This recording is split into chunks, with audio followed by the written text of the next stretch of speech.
Bienvenue comme tous les mardis, les vraies boîtes d'emploi jusqu'à 20h. Aujourd'hui, Nicolas Leroy est avec moi, directeur du recrutement Groupe Fiducial et du cabinet Ficoba. Ça va, Nicolas? Bonsoir Cécile. Voilà. Ouh, dis donc, c'est un petit bonsoir ça. Bon, tout va bien. Non, il faut parler dans le micro, c'est pour ça qu'on vous entend pas. D'accord. Les amis, au sommaire de cette émission, l'intelligence artificielle bouleverse de nombreux secteurs et pose des défis majeurs en matière d'emploi, de santé, d'engagement citoyen. Si elle représente une opportunité unique pour améliorer l'efficacité et l'innovation, son déploiement doit être accompagné d'une réflexion éthique et sociétale. On va en parler avec nos invités, avec vous, Nicolas. Oui, alors l'intelligence artificielle, ça suscite autant d'enthousiasme que d'interrogations. Et aujourd'hui, pour en parler, on va explorer les applications concrètes avec Stéphanie Destre, qui est CEO et fondatrice de Volubile IA, qui donc est dans la relation client. On aura Myriam Sefta, qui est Chief Diagnostic Officer de Hawkins, et donc là, qui est une IA à application médicale. Et puis enfin, Axel Daucher, fondateur et CEO. Et donc là, on est sur une IA au service de la consultation citoyenne. On vous souhaite la bienvenue, c'est les vraies voix de l'emploi. On est ensemble jusqu'à 20h. Les vraies voix Sud Radio. Alors avant tout, on a envie d'en savoir un petit peu plus sur vous, Stéphanie Destré. Vous êtes CEO des cofondatrices de Volubile.ia. Ça consiste en quoi en fait? Vous travaillez pour les entreprises? Exactement.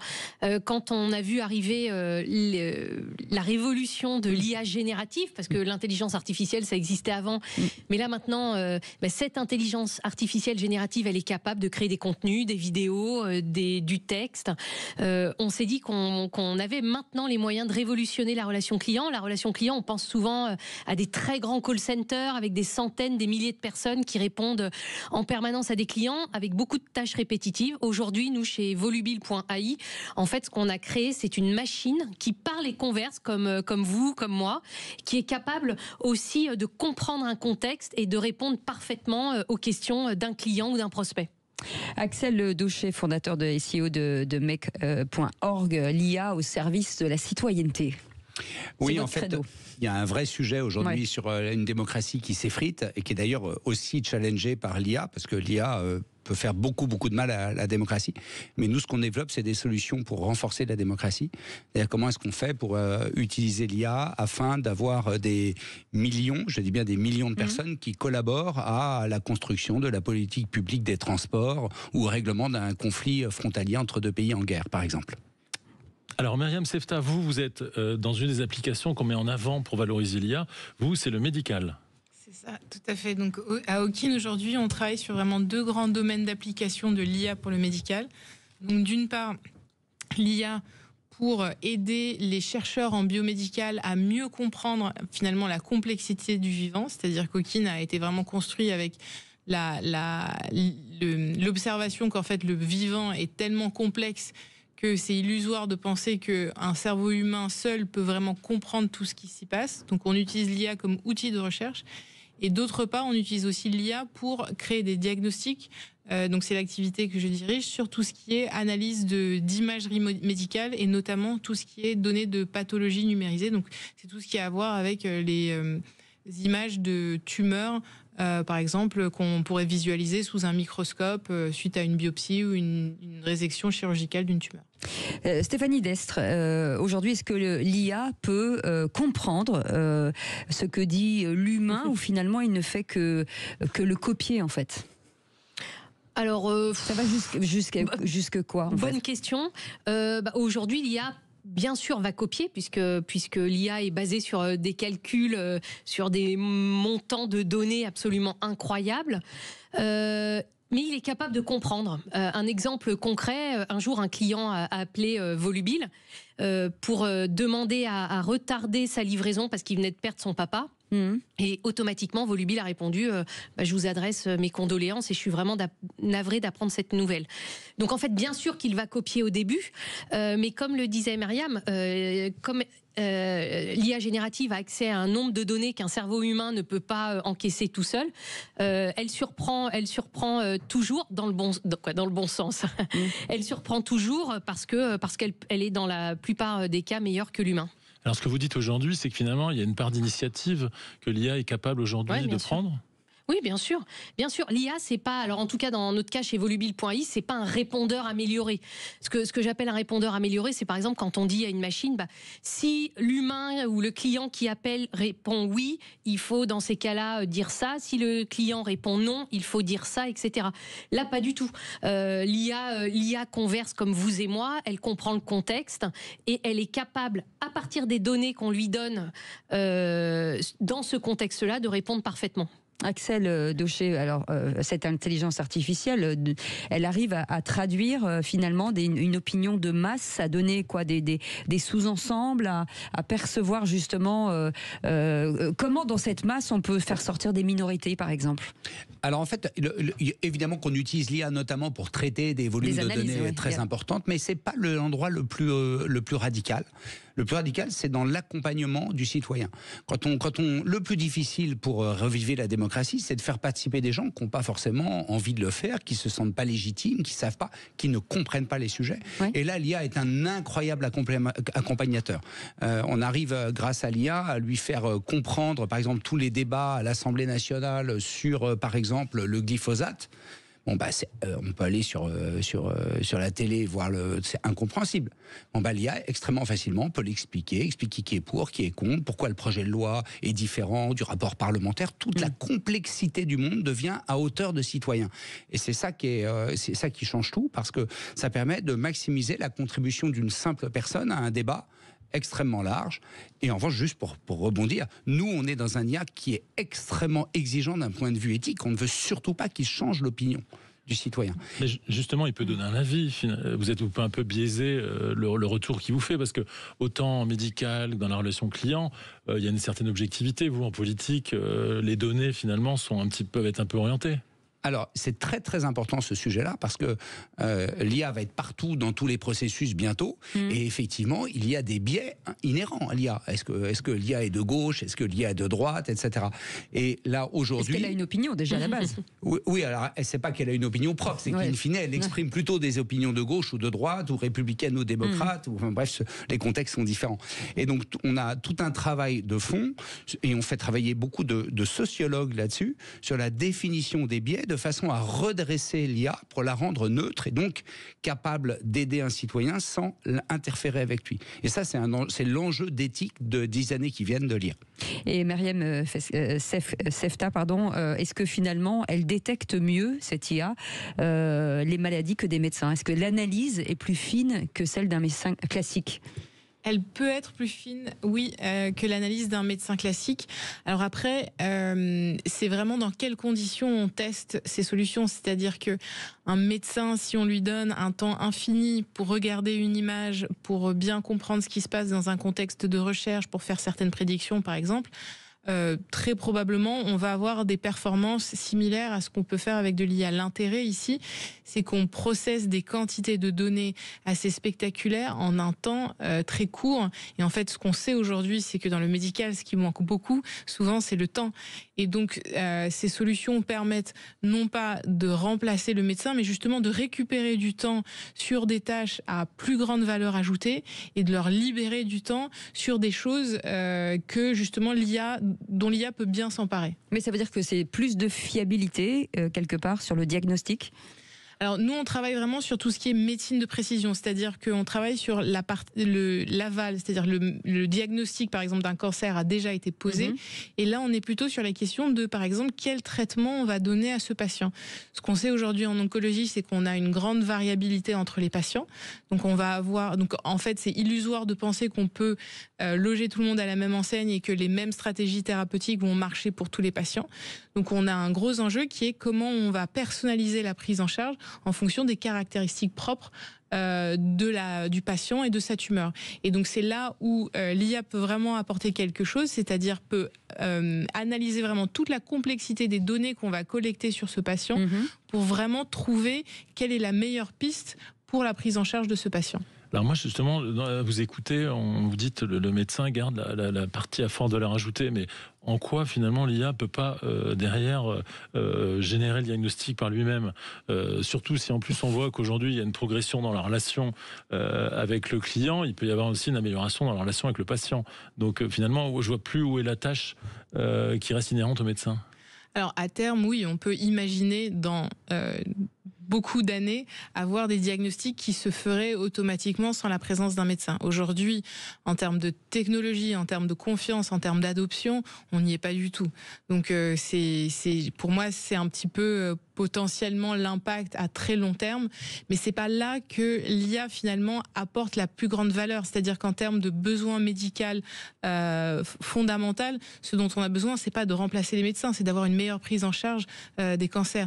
Donc c'est pour ça qu'on se focalise pas sur remplacer le médecin, mais sur vraiment l'aider à mieux processer la quantité de données qui est collectée. Allez, vous restez avec nous, on revient dans un instant. On fait une petite pause, on reviendra justement avec comme l'IA, comme un outil d'aide à la décision, progrès ou illusion. On répondra à cette question dans un instant. Allez, à tout de suite. Sud Radio. Sud Radio. Parlons vrai. Parlons vrai. Sud Radio. Parlons vrai. Radio, 19h-20h, les vraies voix de l'emploi. Les vraies voix aujourd'hui spéciale intelligence artificielle. C'est l'homme ou la femme augmentée. Stéphanie Destré est avec nous, CEO et fondatrice de volubile.ia. Meriem Sefta est avec nous, Chief Diagnostic Officer chez Hawkins, c'est ça, c'est comme ça qu'on le dit. Et Axel Daucher, fondateur de CEO de Make.org, sur l'outil justement utilisé pour trier, analyser, recommander des actions dans tous les secteurs. Est-ce que Stéphanie Destré, est-ce que l'IA peut faire des propositions de, par exemple, je dis n'importe quoi, de stratégie marketing? Oui, bien sûr. Est-ce qu'aujourd'hui, on va plus loin quand je dis l'homme augmenté ou la femme augmentée? C'est un peu ça finalement. Moi, très concrètement, ça fait plus de 20 ans que je fais du marketing. Avant, on me demandait des plans. Après, j'en ai fait pour moi ou pour des projets, etc. Aujourd'hui, mon premier réflexe, c'est je vais sur OpenAI. Et je tape, voilà le contexte dans lequel je suis. Je lance Volubile, j'ai besoin d'un plan marketing, fais-moi un plan marketing. Et je lui donne 3 objectifs du type, il faut que j'ai atteint tel objectif en 2 mois. Que ça me coûte pas d'argent pour pas qu'il me propose de faire une campagne de pub à plusieurs centaines de cas. Et honnêtement, les résultats, c'est juste incroyable. Et d'ailleurs... Pardon, je rebondis. Ça veut dire que ça vous emmène sur des terrains que vous-même, vous n'auriez pas Oui, bien sûr. D'abord, ça m'emmène. Ça me rappelle aussi des choses que finalement, j'oublie. Et un point intéressant, c'est que souvent, c'est les chefs d'entreprise qui hésitent un petit peu à déployer des outils d'IA dans leur entreprise. Et l'autre fois, j'ai un chef d'entreprise qui me racontait qu'il a demandé à ses collaborateurs qui utilisaient l'IA, et 80% de ses collaborateurs ont levé la main en disant nous on l'utilise. Donc on l'utilise pour améliorer un mail, on l'utilise pour faire un appel d'offres, pour répondre à un appel d'offres. Avant c'était des dizaines d'heures, c'était l'enfer, voilà, pour optimiser une présentation commerciale, pour faire un plan marketing. Le plan marketing, moi je le fais tous les mois. Je dis bon écoute, je suis à tel résultat, j'aimerais améliorer mon référencement SEO sur Google sur tel mot clé. Qu'est-ce que tu me conseilles? C'est incroyable. On dirait moi.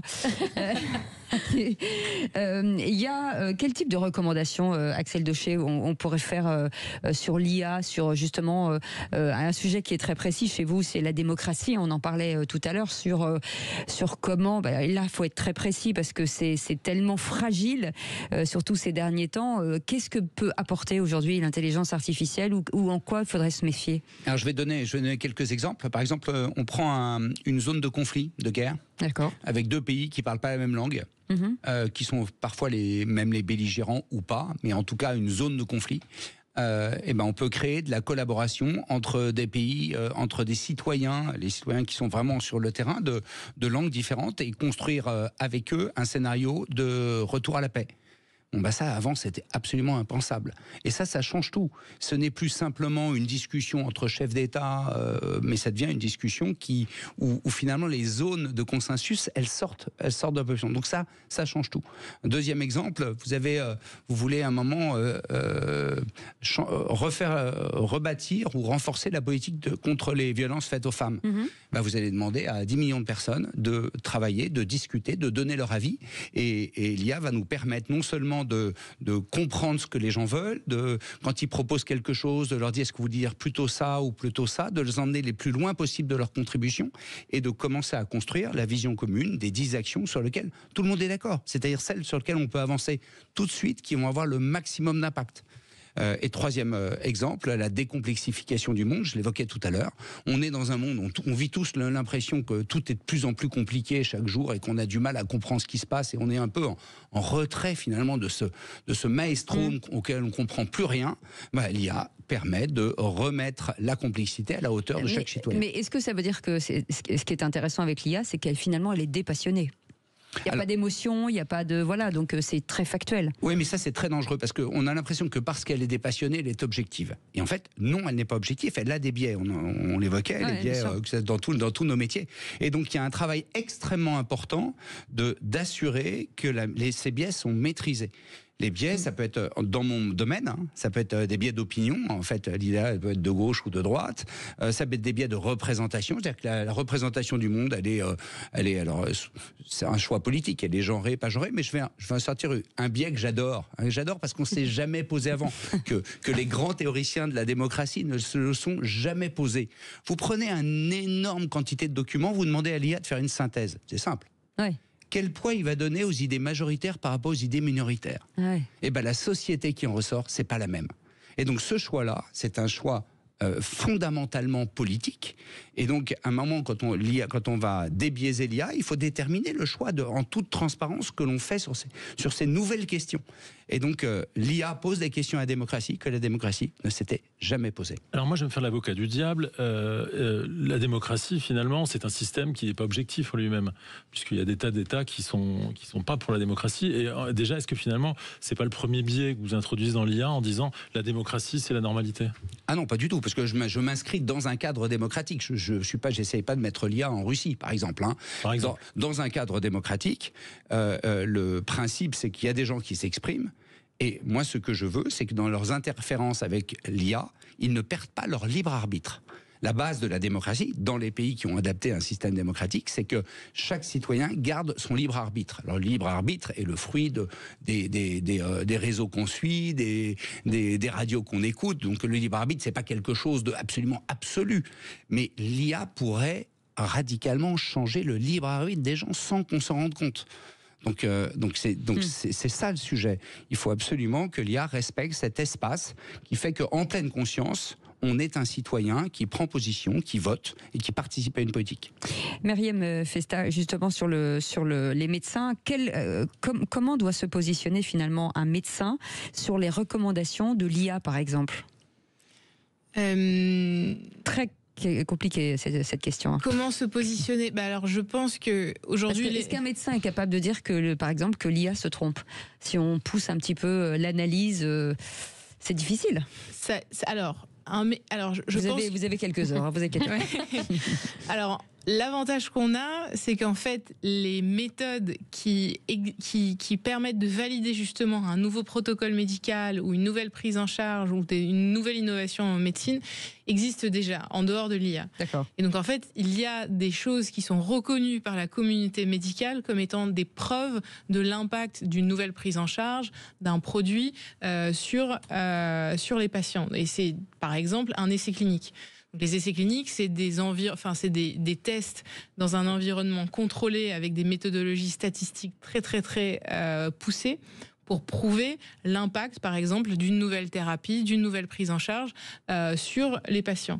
Et donc, à mon sens, l'IA doit être évaluée exactement de la même manière. C'est-à-dire qu'on doit avoir le même niveau de preuve scientifique pour ces nouvelles solutions qu'on a développées pour, par exemple, des nouveaux médicaments. Mais on peut prendre des recommandations de l'IA sans passer par la validation d'un médecin un jour? Est-ce que ça pourrait être possible? En tout cas, c'est pas le cas aujourd'hui. À travers justement, en fait, un produit d'IA, en fait, c'est un produit qui va passer par des étapes de validation rigoureuses. Donc, on va parler, par exemple, de validation analytique, de validation clinique. Donc, par exemple, nous, on a un produit qu'on a mis sur le marché. On l'a testé dans 15 centres différents, de manière prospective. Ils ont été, on a retourné le produit dans tous les sens. On l'a testé sur plusieurs corps, des laboratoires de plusieurs pays. Et en fait, c'est ces preuves-là qu'on doit montrer aux médecins pour justement promouvoir l'adoption et créer une confiance. et être challengé justement ce niveau de preuve, ça c'est effectivement la responsabilité du médecin et de dire moi je l'adopterai le jour où j'ai le niveau de preuve qui est attendu. Quelle responsabilité. Pour pouvoir, la responsabilité est énorme. Alors justement, je vais revenir sur la responsabilité en cas de mauvais diagnostic, parce qu'on sait que dans le médical, on peut avoir justement des complications. Le patient se retourne. Est-ce que finalement le médecin ne peut pas se décharger d'un point de vue juridique sur l'IA? Est-ce qu'il ne va pas y avoir des problèmes de responsabilité? Alors les tests, par exemple diagnostiques qui existent aujourd'hui, aucun n'est 100%, n'est fiable à 100%. Tous les tests ont des sensibilités et des spécificités données. Donc nous, quand on va développer un produit, on va dire, on a une sensibilité de 99% ou que sais-je, une spécificité de tant de pourcents. Donc on détermine à quel point l'IA a raison et dans combien de pourcentage de cas l'IA a tort. Et en fait, comme n'importe quel test, il y a des scénarios où potentiellement l'IA aura tort. Et vous déchargez un peu de la responsabilité, donc. C'est d'un point de vue juridique, strictement. C'est plus une question réglementaire, c'est-à-dire que est-ce que on a bien précisément et de manière juste affiché les performances de l'outil. Et là où on peut avoir des problèmes, c'est si on laisse penser que les performances de l'outil ne sont pas celles qu'elles sont. À partir du moment où il y a une transparence sur les performances de l'outil et qu'on a démontré scientifiquement les performances de cet outil, on rentre dans un cadre de n'importe quel test qui existe aujourd'hui. Allez, on fait une nouvelle petite pause. Ça passe vite, je sais. On reviendra dans un instant sur l'intelligence artificielle et l'éthique. Où placer la frontière, justement. On en parle avec nos invités. Merci d'être passionnant parce que franchement, on voudrait que ça dure des heures. Malheureusement, on n'a pas beaucoup de temps. Allez, à tout de suite. Sud Radio. Sud Radio. Parlons vrai. Parlons vrai. Sud Radio. Parlons vrai. 19h-20h, les vraies voix de l'emploi. Les vraies voies de l'emploi avec Nicolas Leroy qui est avec moi, directeur des RH du groupe Fiducial et du cabinet Ficoba. C'est ça. Absolument, avec nos invités ce soir. Oui, avec Stéphanie Destré qui est CEO de Volubile.ia, Axel Daucher, donc fondateur de la société Mec.org, et puis Myriam Sefta de la société Okin qui nous parle d'IA aujourd'hui. Stéphanie Destré, est-ce que l'IA peut être totalement transparente sur son fonctionnement? Parce que c'est ça aussi, c'est ce qu'on demande. On demande de la transparence. Oui, alors ça c'est le mot magique que Myriam a prononcé tout à l'heure. En fait, nous, en tant qu'entrepreneurs ou chefs d'entreprise et qui utilisons l'IA générative, on a ce devoir de transparence. Mais de toute façon, si on ne l'a pas, on n'a pas de client. Donc en fait, ça s'impose à nous de façon très naturelle. Je ne sais pas si vous serez d'accord. Et donc, oui, c'est dans nos positionnements d'expliquer ce qu'on fait, comment on le fait. Par exemple, sur volubile.ai, tous les calls de nos clients sont enregistrés en respectant bien sûr la CNIL, la RGPD, sont enregistrés. Les clients peuvent les écouter. Les clients ont accès aux transcripts en temps réel. Donc en fait, à partir du moment où les clients voient ce qui se passe, finalement la confiance elle s'installe beaucoup plus vite. Alors bien sûr, on n'est pas dans le secteur médical qui est extrêmement anxiogène et à la fois légalement pour les médecins et comment dire, émotionnellement pour les patients. C'est vrai que c'est un secteur très particulier et c'est bluffant ce que vous faites. Nous, sur la relation client, on est à la fois transparent et puis sur du ROI. C'est-à-dire que le chef d'entreprise, il sait en temps réel ce qui a marché, ce qui n'a pas marché, il voit ses statistiques, il a des reportings en temps réel. Donc en fait, encore une fois, on va beaucoup plus loin que ce qui est proposé aujourd'hui, souvent pour un coût moindre. Et donc, c'est ça qui fait que l'adoption est ultra rapide, quoi. Mais il a fallu, Nicolas, il a fallu entre guillemets, je déteste ce mot, mais se réinventer finalement en interne. En fait, c'est totalement disruptif. On change toutes les méthodes, on se réorganise complètement. Alors, ce que vous dites, Cécile, c'est super vrai. Il y a deux choses. D'abord, souvent... Enfin, quelqu'un qui dit que je dis des choses vraies. Souvent, les chefs d'entreprise ou les directeurs de la relation client ou les directeurs marketing, les directeurs commerciaux, ils ont l'impression que l'IA, c'est facile. Oui, je vais aller faire un truc, ça va tomber tout seul. Non, c'est l'IA générative, c'est quand même très compliqué, surtout si on veut des résultats à très grande échelle, dans tous les secteurs. Ça, c'est le premier point. Et le deuxième point qui est très important dans ce que vous avez dit, c'est que, il y a aussi cet aspect de transformation des entreprises qu'il faut accompagner. Parce que quand, par exemple, on installe Volubile dans un call center, ça veut dire que les collaborateurs de ce call center, ils vont avoir beaucoup moins de tâches répétitives à gérer. Donc, on espère On fait tout pour que ça les soulage. Mais donc, qu'est-ce qu'on fait de ce temps? Est-ce que ce temps, ça veut dire on licencie des gens parce qu'on n'a plus assez de travail sur des tâches à haute valeur ajoutée pour l'ensemble des collaborateurs? Ou est-ce que ces collaborateurs-là, finalement, on va apporter encore plus de services à nos clients? Donc en fait, souvent, l'accompagnement de cette transformation dans les entreprises, les chefs d'entreprise et les managers se posent beaucoup de questions par rapport à ça, mais il faut le faire. Alors Stéphanie, on fait beaucoup d'émissions avec Cécile où on parle de l'IA qui va remplacer l'emploi ou pas, est-ce que ça va être un employé augmenté, mais finalement dans un call center, si votre solution aujourd'hui se fiabilise, qu'est-ce qu'il va y avoir comme nouveau job, et on voit bien ceux qui vont disparaître, mais est-ce qu'on peut imaginer un call center 100% digital? Oui, la réponse est oui. Bien sûr. Donc c'est le but? Alors, c'est pas le but. Le but pour les chefs d'entreprise qui passeraient par votre solution. Oui, bien sûr. Alors, c'est pas le but. Le but, c'est de faire que les collaborateurs qui sont dans l'entreprise font un métier qui leur plaît, parce que être téléopérateur, moi je l'ai été quand j'étais étudiante, c'est des métiers très difficiles. Moi, je pense que c'est les métiers où on apprend le plus au monde, mais c'est des métiers où on apprend à vendre, on apprend à se vendre, on apprend à rester calme, on apprend à savoir-être en fait. Voilà, toutes les valeurs qu'il faut pour réussir après dans sa carrière professionnelle. Mais c'est des métiers ultra dur. Donc d'abord, le premier problème, c'est pas de remplacer, je vais être cru, mais de virer les gens. Le problème, c'est qu'aujourd'hui, toutes ces fonctions-là ont du mal à recruter. Il y a des gros problèmes de recrutement dans les call centers, et il y a un niveau de churn, donc de personnes qui arrivent dans l'emploi et qui partent, extrêmement élevé. Donc ça coûte très très cher aux entreprises. Donc déjà, l'objectif de Volubile, c'est d'être là où on a du mal à recruter. Par exemple, hier, j'étais avec un client. Lui, il doit avoir un call center 24/24, d'accord, parce qu'il il est dans la sécurité. Sauf que il parle à l'instant T, il a besoin de 2 langues, le français et l'espagnol. Sauf qu'il y a des nuits où donc il doit payer 2 collaborateurs doubles parce que c'est la nuit. Il y a des nuits où il y a 0 appel. Et puis ça va jusqu'à un maximum de 10 appels par nuit. Donc là, on voit bien évidemment tout de suite l'impact de Volubile, et à la fois sur un point de performance et sur un point économique. Mais aujourd'hui, le premier point, c'est que l'IA, elle arrive principalement sur des métiers où il y a énormément de mal à recruter. Et puis après, justement, c'est garder ses collaborateurs pour les faire intervenir parce qu'ils ont un savoir-faire extraordinaire sur des tâches à beaucoup plus de valeur ajoutée. Mais oui, il va aussi y avoir des emplois où il va y avoir besoin de beaucoup moins de recrutement parce que la machine, elle remplace une grande partie des tâches. Et c'est la question, Axel Daucher aussi, comment être sûr que l'IA, on en parlait un petit peu tout à l'heure, mais ne biaise pas un peu sur les données que vous avez en fait.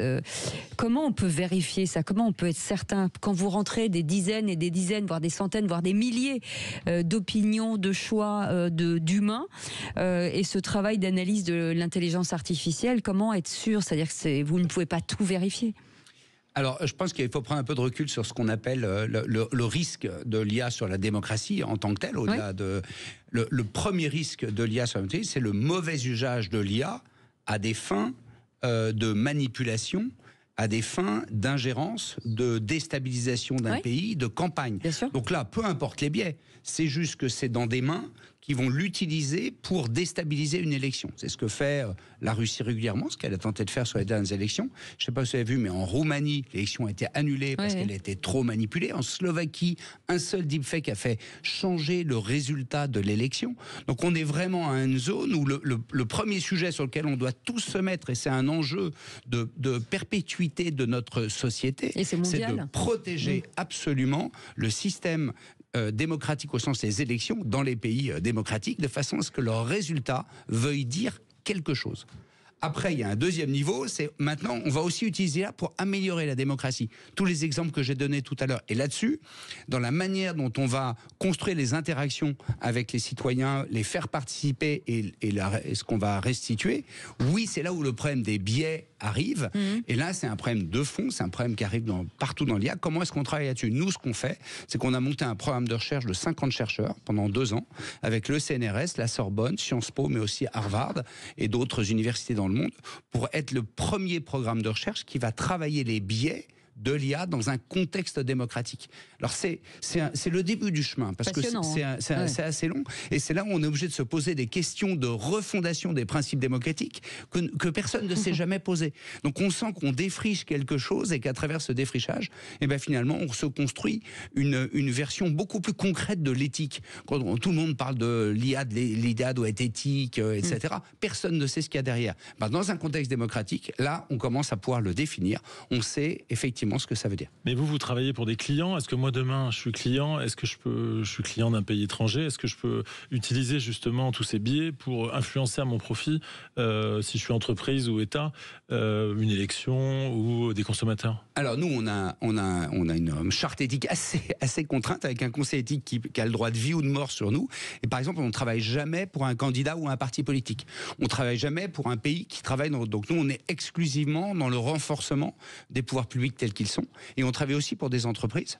Par exemple, pour une grande banque, on a fait collaborer tous les collaborateurs, je parle de dizaines de milliers de collaborateurs, avec les clients sur la participation au plan stratégique de la banque à 5 ans. Donc ces mécanismes qui permettent chacun à son niveau de contribuer à un projet plus grand, c'est une révolution absolument partout. Et je pense que quand on a peur de l'IA, il y a le seul contrepoids qu'on peut afficher pour avoir le temps de s'habituer à l'IA, c'est l'intelligence collective. Et l'intelligence artificielle, l'intelligence collective, nous, on fabrique de l'intelligence collective et on essaye d'aller aussi vite que l'IA pour pouvoir en profiter sans payer les pots cassés. Sur la partie médicale avec Meriem Sefta, on parle bien entendu, on réfléchit bien sûr au secret médical, au fait que comment on est sûr que l'IA ne va pas orienter à des fins économiques. Enfin voilà, il y a quand même en matière d'éthique, pas mal de problèmes à résoudre aussi. Ouais, il y a énormément de problèmes à résoudre. Donc déjà, il y a la question de comment on entraîne l'IA, donc comment on s'assure que justement les données ne sont pas biaisées en faveur de, par exemple, une prise en charge ou une autre. Donc là, on a déjà le fait que, par exemple, les entreprises pharmaceutiques qui vont développer des molécules, donc qui vont être in fine prescrites à tel ou tel patient, ont déjà des lois et des réglementations qui les empêchent de se rapprocher de manière avec un trop grand conflit d'intérêts sur justement la prise de décision thérapeutique. Et donc nous, notre enjeu aussi, c'est justement de rester en dehors de ces potentiels conflits d'intérêts et de vraiment se baser sur la science et finalement sur cette question médicale qui est qu'est-ce qui est la meilleure prise en charge pour le patient. Mais vous n'êtes pas, on parlait d'ingérence tout à l'heure, vous n'êtes pas à l'abri d'une ingérence quelle qu'elle soit. On n'est pas à l'abri d'une ingérence. Après, justement, les entreprises pharmaceutiques elles-mêmes sont surveillées de très très près, ont des départements de compliance géants, justement pour s'assurer qu'on ne peut pas justement les épingler là-dessus. Et du coup, elles vont justement travailler avec nous sur ces questions d'intelligence artificielle, mais toujours en gardant une saine distance par rapport à finalement ce que prédit l'IA. Mais alors justement, qui vont être vos clients? Ça va être le patient, le médecin, ou pourquoi pas un laboratoire pharmaceutique qui voudrait justement peut-être, comme vous dites, en tout cas potentiellement, orienter un diagnostic dans sa faveur? Alors nous, l'utilisateur final, c'est celui qui fait le diagnostic, donc c'est le pathologiste. Et le payeur, c'est in fine, c'est les systèmes de santé, donc par exemple en France, la sécurité sociale ou des assurances privées. Après, on a des collaborations justement avec les pharmas qui veulent développer certains tests diagnostiques pour permettre justement d'améliorer l'identification des patients qui pourraient bénéficier de leur thérapie. Mais on doit prouver rigoureusement qu'effectivement, les patients qu'on identifie bénéficient vraiment de leur thérapie. Et donc là, il y a des méthodes scientifiques, statistiques, pour justement prouver la validité de la démarche. Allez, on reste ensemble pour la dernière partie avec cette question et finalement avec l'intelligence artificielle, quel monde on a envie d'avoir demain? C'est ça le truc. Est-ce qu'on peut cohabiter entre une intelligence humaine et une intelligence artificielle? On en parle dans un instant, à tout de suite. Sud Radio, votre attention est notre plus belle récompense. Les vraies voix de l'emploi, les vraies voix responsables, les vraies voix de l'avenir avec entre l'intelligence artificielle, l'intelligence humaine. Moi, je suis artificielle et Nicolas Leroy qui est avec moi, c'est l'intelligence humaine, hein, bien entendu. Merci Cécile. Ah, vous pourriez dire mais non Cécile, pas du tout. Merci Cécile. Quel monde, je le disais tout à l'heure, quel monde on a envie de construire avec nos invités, hein, Stéphanie Destré, CEO et fondatrice de Volubile.ia et Meriem Sefta qui est Chief Diagnostic Officer chez Hawkins et Alexandre Daucher, Axel, pardon, oh, ça vous va bien Alexandre, Axel Daucher, fondateur de CEO de Mec.org. Sur cette question, à quoi ressemble la communication dans un monde dominé par l'IA, j'ai envie de vous dire, vous parliez tout à l'heure des comment s'appelle, des call centers qui ne seront que de l'intelligence artificielle. Moi, j'ai envie de vous opposer quelque chose, de dire est-ce que finalement c'est par la première voix que qu'on l'entend d'une entreprise, et est-ce que c'est pas un problème si elle n'est pas humaine? D'abord, la voix faite chez Volubile peut cloner votre propre voix, Cécile. Et donc, le client va parler à Cécile, ce qui est juste assez incroyable. Donc, encore une fois, vous projetez très très loin, vous avez raison, mais à l'heure actuelle, c'est quoi le problème des clients? Le problème des clients, c'est quand ils appellent à 22h, il n'y a personne qui leur répond, et pourtant il y a des gens, une infirmière, on parle du milieu médical, mais elle a pu commencer à 10h ce matin, elle va sortir du bloc à 22h, elle a absolument besoin de changer une livraison demain, parce que malheureusement il y a une de ses collègues qui est souffrante, et donc elle doit être à l'hôpital demain. Eh bien, elle peut appeler personne à 22h pour dire je ne pourrais pas être là pour ma livraison demain matin, comment peut-on faire, quoi? Donc en fait... Donc, le service à son paroxysme. Bien sûr, mais c'est ce dont tout le monde rêve, parce qu'on est les premiers en France à rouspéter très souvent en disant ça marche pas, c'est pas bien, ça coûte trop cher, etc. C'est le service. Oui, mais c'est le service, mais c'est aussi le service. Moi, par exemple. Le milieu médical me subjugue, m'impressionne. Sauf qu'aujourd'hui, par exemple, moi j'ai découvert qu'il y a certains hôpitaux publics où il y a plus de 50% des collaborateurs de l'hôpital qui sont des personnels administratifs. Pourquoi? Parce qu'on en a besoin, d'accord? Sauf que à côté de ça, moi j'ai été à l'hôpital récemment. C'est compliqué d'avoir un médecin. Les infirmières, elles sont à bout. Moi, ma mère, elle est dans un fauteuil roulant parce qu'elle a fait un AVC depuis 7 ans. J'ai pas pu trouver un kiné en 7 ans pour réapprendre à marcher à ma mère. Vous pouvez venir, vous pouvez aller la filmer, vous verrez. Donc c'est moi qui lui ai réappris à marcher avec son infirmière qui vient tous les matins. Donc là, on se dit faire un planning d'infirmier ou d'un bloc opératoire, c'est super compliqué. L'IA, elle vous fait ça, elle vous prend tous les desiderata de toutes les personnes et elle va vous faire un planning, que ce soit pour un bloc opératoire, un hôpital en entier, un centre de contact, etc. Donc en fait, on a beaucoup parlé des biais, des choses, etc. Moi, en revanche, je vous le dis franchement, je suis d'une nature très optimiste, mais je vis un rêve éveillé. Si on m'avait dit il y a 15 ans, alors que j'ai passé les 20 dernières années de ma vie à être commercial, parce que l'enjeu, le premier objectif, selon moi, d'une entreprise, c'est de trouver des nouveaux clients et de se développer, d'accord, pour après recruter, financer la sécurité sociale, etc., etc. Mais il faut la créer, cette valeur, d'accord. Moi, j'ai passé les 20 dernières années de ma vie à faire du cold call, c'est-à-dire à appeler des prospects jusqu'à 100 calls par jour, à être avec mes équipes, etc. C'est ultra chiant. Au bout d'un moment, on lâche. Aujourd'hui, c'est la machine qui le fait pour moi. Elle passe ces 100 calls-là et moi, je me réserve pour apporter l'ultime valeur à mes clients, les aider dans leur déploiement, etc. Donc en fait, pour moi, tout ça n'apporte que du mieux. Oui, il faut faire attention aux biais. Oui, bien sûr, il faut protéger notre démocratie. Mais même pour la démocratie, moi, je pense que le fait qu'une IA soit basée sur autant de données et puisse donner des avis neutres, parce que Axel fera attention à ce qu'elle nous donne des avis neutres, ça va tous nous aider. Donc moi, je vis une période incroyable. On a eu la chance tous, et je termine là-dessus, mais on a eu la chance de vivre à nos âges, hein, moi j'ai 50 ans, un peu plus, on a eu la chance de vivre une première révolution qui était la révolution de l'Internet fin des années 90, on a vu à quel point ça a changé. On a la chance dans notre vie de vivre une seconde révolution, et cette révolution, si on s'en sert bien, mais on a tous les bons cerveaux pour le faire, elle va faire que du mieux dans toutes nos vies. Ah, ça fait du bien d'entendre, en tout cas, des gens positifs. Axel Daucher, jusqu'où peut laisser, l'IA influencer les politiques publiques? Là, en l'occurrence, il y a plein de manières de se protéger. On a parlé des biais qui sont effectivement un sujet, mais pas le sujet principal. L'IA va se déployer partout. Absolument partout. Et à chaque fois, pour une bonne raison. C'est-à-dire qu'à chaque fois, il va remplir une tâche qu'on faisait moins bien et qu'on va faire mieux. D'accord ? Donc si on le prend à cette aune-là, c'est juste fabuleux. Moi aussi, je viens un rêve éveillé. J'ai connu la première bulle Internet. Là, j'ai l'impression que c'est la première bulle Internet x2. Donc je suis vraiment hyper heureux. Néanmoins, c'est un changement tellement radical qu'aujourd'hui, on ne mesure pas les conséquences. Si on le regarde à l'aune de c'est bien pour le client, oui, c'est bien pour l'entreprise qui paye moins cher, oui, c'est sûr, mais on ne peut pas ne pas regarder l'impact sociétal que ça peut avoir.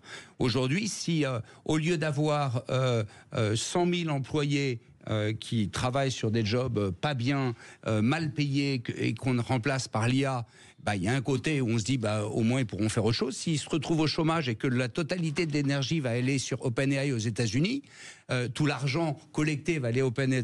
Oui, ça change quelque chose pour la France. Donc là, aujourd'hui, on sort du sommet de l'IA qui a eu lieu la semaine dernière, qui a tenté un accord mondial qui n'a pas réussi, puisque un accord mondial sans les États-Unis sur l'IA, c'est un peu léger, quoi. Aujourd'hui, le truc qui manque, c'est qu'aujourd'hui, il doit y avoir une politique publique monumentale pour adapter la société. Adapter la société en formation, regarder les métiers en tension. Mais l'IA va aider à faire ça. Mais aujourd'hui, il ne faut pas se dire que c'est simplement des petits quick wins, des petits trucs mieux à chaque fois dans tous les coins et globalement, on va se démerder. Il faut le regarder en se disant « Waouh, il y a un changement mais monumental. On n'est pas les maîtres du jeu. » La France n'est pas les maîtres du jeu. On n'est pas personnel non joueur, mais on n'est pas les maîtres du jeu. Mais il faut adapter le pays. Mais est-ce qu'on doit dire, pardon, je veux en être, parce que c'est ça aussi, on traîne tous des pieds, mais toutes les deux, moi je me dis, mais moi je veux en être absolument. Alors là, il y a un truc qui est absolument certain pour la totalité des auditeurs à qui je parle, leurs enfants et leurs parents, il faut y aller à fond. Voilà, c'est ça. D'accord. Et il ne faut pas laisser l'IA à ceux qui n'en ont pas peur. Il faut que les gens qui en ont peur y aillent. C'est comme ça qu'on arrivera à faire une IA au service de la société. Alors moi, je partage votre optimisme. Est-ce que c'est pas parce qu'en Europe, on a pris un peu de retard, qu'il y a une espèce de méfiance qu'il n'y a pas aux États-Unis, parce que finalement, les Américains ont pris un train d'avance. Vous l'avez dit, on n'est pas les maîtres du jeu. Mais est-ce que finalement, c'est pas ça qui crée cette espèce de méfiance qu'il y a en Europe ? Prenez un cabinet de conseil. Le cabinet de conseil aujourd'hui, il va remplacer 30% de ses consultants par de l'IA. Et au début, il va se dire c'est génial, ça me coûte moins cher. Et le fournisseur d'IA, il multiplie par 3 ses tarifs du jour au lendemain. Et d'un seul coup, le cabinet, il se retrouve exclu économiquement du marché. Donc oui, le fait de ne pas être aux États-Unis nous oblige à regarder les choses avec beaucoup, beaucoup plus de lucidité. Myriam Sefta, malheureusement c'est la fin de l'émission. L'IA a un rôle à jouer important sur ce parcours, en tout cas patient, qui est primordial dans la vie des malades. Oui, clairement. Donc aujourd'hui, en médecine, l'enjeu est vraiment d'améliorer finalement la prise en charge des patients, la survie, le pronostic pour vraiment tous les patients et la société en général. Donc là, on ne parle pas d'un risque à faire. Finalement, on ne peut pratiquement que s'améliorer. Et en fait, les maux de la société, du point de vue médical, sont des maladies qui sont souvent tellement complexes. Et on parle du corps humain, donc qui est aussi tellement complexe, que l'IA ne peut que apporter finalement une valeur ajoutée pour justement appréhender, maîtriser cette complexité et mieux comprendre comment on peut soigner ces maladies qui sont vraiment infiniment complexes à comprendre. Merci beaucoup d'avoir été si passionnant. Merci beaucoup Stéphanie Destré, CEO et fondatrice de Volubile.ia.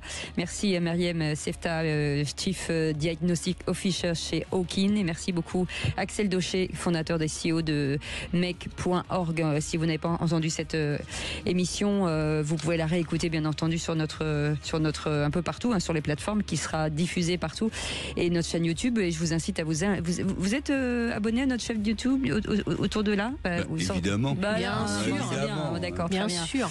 Merci Nicolas Leroy d'avoir préparé cette émission. Philippe David qui est avec nous, mon co-animateur. On se prépare pour les vrais voix du foot. Bah oui mon petit, qu'est-ce que vous voulez que je vous dise ?